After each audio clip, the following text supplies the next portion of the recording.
Good evening. Thanks so much for joining us. I'm Amy Burkett. Unless you live in Anson County, there's a pretty good chance you've never heard of the town of Morven. It's really a small town, not far from the South Carolina state line. Statistics show more than 40% of Morven's residents live in poverty. Carolina Impact's Jason Terzis takes us there to see how one place is changing the course of an entire community. Head east on U.S. Highway 74 out past Union County, you'll enter Anson County. Then go south on U.S. Highway 52 and you'll find the town of Morven. It's a dot on the map, one traffic light in the center of town. Go too fast and you might miss the place. Population of Morven, 460. That's down nearly 50% from the 800 or so who lived here in the 1980s. But when textile mills up the street in Wadesboro started closing, Morven suffered. These days, downtown is kind of like a ghost town. Buildings closed up, locked up, and in some cases, falling apart. Times changed and textile jobs not available, and now everybody needing to go to college, so education became a priority. By the early 2000s, education in Anson County had fallen behind, way behind. And when we started actually looking at test scores and looking at percentile, everything that was normal wasn't normal anymore. And I started looking at the statistics, and they had said that only 54% of his kids were reading on grade level. And then I started seeing his concern. And those numbers only got worse when it came to African American students. Only 3 out of 10 black kids are reading on grade level at the high school. As the principal there, I just kept plugging at it, trying to get the community involved, trying to get parents to know really where their kids were academically, because sometimes parents really don't know.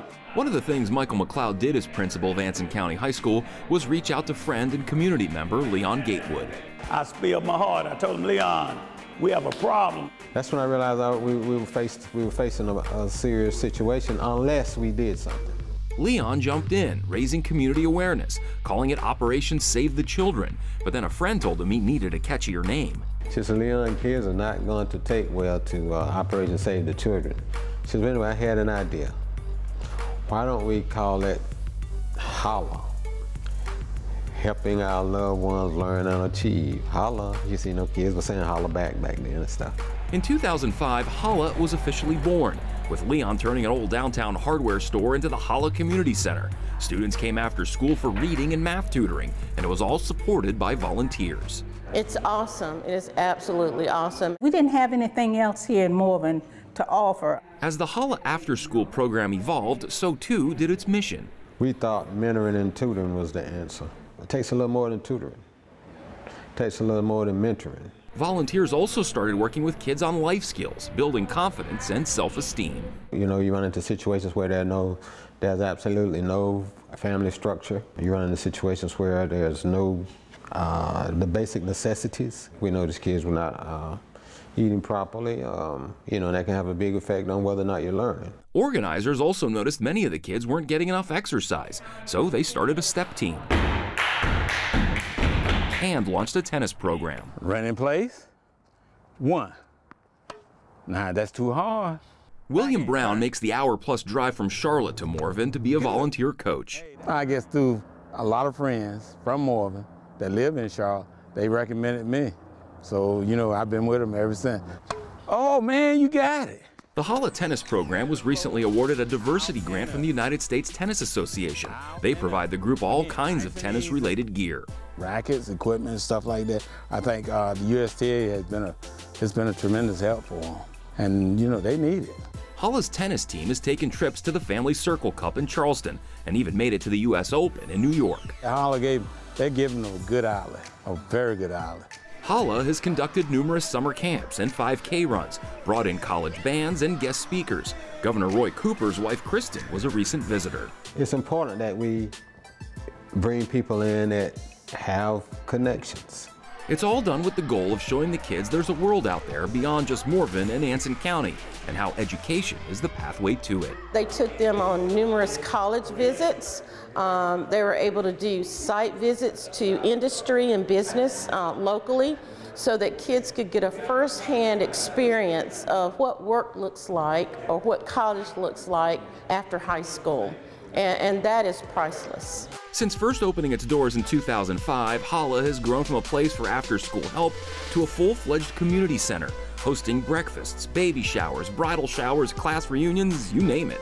So the Hala Center is really turned out to be quite a resource to the community. I didn't know it was going to turn into what it has turned into. This program has allowed us in Anson County to weave a tapestry of endless possibilities for our students and also for many of our adults. It's been a godsend, to be honest. You know, in Anson County, we don't even have a YMCA. What started as a conversation between a couple of friends about how to help local kids with reading has evolved into something much more, something that the entire area is now benefiting from. Jason joins me now in the studio. And Jason, thanks for that story. It really just made me feel good to see a community wrap around young people like that. You know, what they're doing is really just a great service to not only the students but to the entire community. So, you know, in 2005 when the program started, it really started just as an after-school program to help kids with reading and math because reading levels in Anson County were well below state standards. But through the process and through the years of the program developing, it's grown so much more beyond just reading levels, and they're trying to get the reading levels up and the math scores up, but all the things that they noticed that the kids weren't getting, you know, maybe enough physical education, they weren't getting enough nutrition, all these different things that all kind of play into whether or not you're really learning and how successful you are in the classroom. So it really starts with the reading and the math, but there's so much more that goes into it. How many kids are they helping a year? About 30 on a daily basis, mostly from the elementary school there in Morven, but on an annual basis, about 400 to 500, but that's through all the various programs because it's evolved into so much more with camps and the 5K runs, and it's something that they really just try to, not only the students, but they're really engaging the entire community in so many different ways. Now, I know it takes a long time to move the numbers up. In your story, it was heart-wrenching to see how low the numbers were for math and reading. But are we making progress? They are making progress. Unfortunately, the reading levels in Anson County are still below state standards. I think also what they're dealing with there in Morven is the poverty rate. Unfortunately, is you know, at least one of the statistics that I was pulling up was said around roughly 40%. And one of the things that I know Leon Gatewood had mentioned there in that story was, you know, a lot of times you don't really know what the kids' backgrounds are and what their lives are at home. So it's one thing to say, oh, you know, your reading levels aren't where they should be, but a lot of times it's where the kids are coming from. So that's why they're really trying to implement all these other programs to get them involved, whether it be through the camps, you know, in addition to the tennis program and some of the other programs they're doing. They're just really trying to get the kids involved, and then ultimately, because of that, the community is really getting involved. And that's a beautiful part. What are the next steps? The next steps are really to kind of continue what they're doing. They're just trying to reach out. They're really engaging with local businesses, with local schools. They're trying to get more speakers to come in. You know, they had the governor's wife come in not long ago, and really just trying to open the kids' eyes to the world that's beyond just Morven, because it is a really small town, and beyond the county, to show them, okay, this is what's out there, this is what's beyond our town lines, and this is the education that you need if you want to, you know, expand your horizons and get out there. Jason Terzis, thanks so much for sharing this story with us. Absolutely, it was fun.